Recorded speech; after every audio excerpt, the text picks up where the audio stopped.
श्रीपादराजं शरणं प्रपद्ये।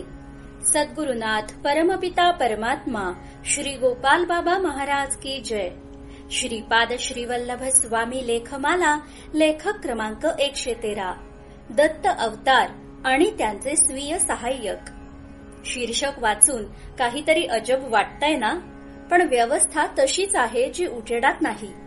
तसेच चरित्र नायक म्हणजे श्रीपाद श्रीवल्लभ व श्री गुरु नरसिंह सरस्वती स्वामी महाराज ठळकपणे भक्तांसमोर राहावेत हा अवतारांचा संकल्प दिसतो।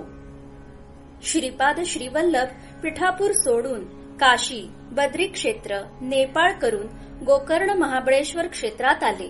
ते जणू बाल रामचंद्रेश्वराला घ्यायला। हे साल होते 1336।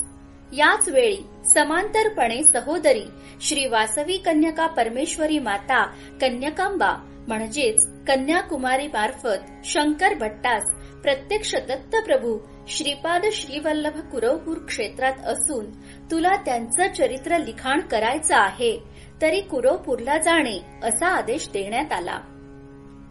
इकडे गोकर्ण क्षेत्रात बाल रामचंद्रेश्वरास ताब्यात घेऊन श्रीपाद तेथेच 3 वर्षे राहिले। यानंतर श्रीपाद 4 महिने श्रीशैल्य करून एकाच वेळी 2 रूपे घेऊन 2 ठिकाणी आले।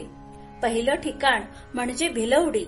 येथे रामचंद्रेश्वर श्रीपाद सेवेत होता। येथील सिद्ध गुहेत श्रीपाद 12 वर्षे होते व त्याच वेळी श्रीपाद कुरवपुरात देखील होते, जेथे शंकर भट्ट पोहोचले व त्या सर्व लीला शंकर भट्टास अवगत करण्यात आल्या। रामचंद्रेश्वर हे आता रामचंद्र योगेश्वर झाले होते। त्यांना श्रीपादांचा कुरवपुरात गुप्त होण्याचा संकल्प समजला।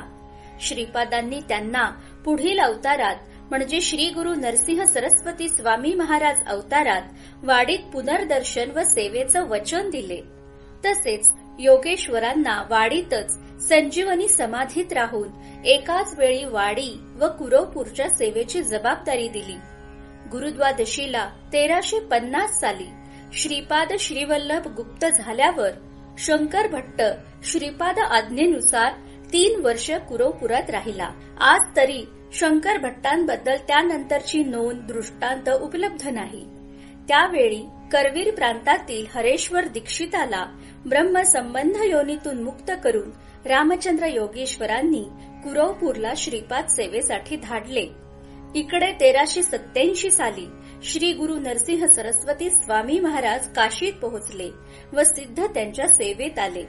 श्री गुरूंनी सिद्धाला घेऊन वाडीत 1422 ते 1434 असा 12 वर्षे निवास केला।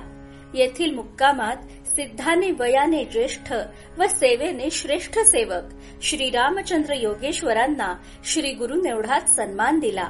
योगेश्वरांची संजीवनी समाधी ही सर्वसामान्यासाठी आहे। श्री गुरु व सिद्धासमोर ते देहातच होते। 1434 साली श्री गुरु सिद्धासह भीमा अमरच्या संगमावर प्रकट झाले, ते कधीही न सोडण्याचं स्थान म्हणूनच।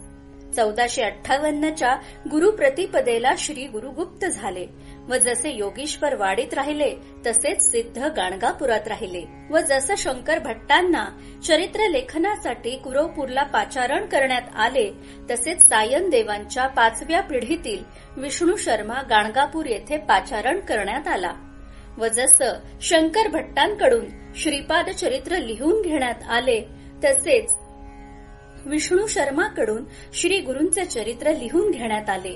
जरी श्री रामचंद्र योगेश्वर व सिद्ध आज समाजात भौतिक शरीरात दिसत नसले तरी श्री रामचंद्र योगेश्वर वाडी व कुरवपूरची व्यवस्था पाहत आहेत व सिद्ध गाणगापूरची व्यवस्था पाहत आहेत। हिराचंद गोपालचंद कोठारे दिगंबरा दिगंबरा श्रीपाद वल्लभ दिगंबरा।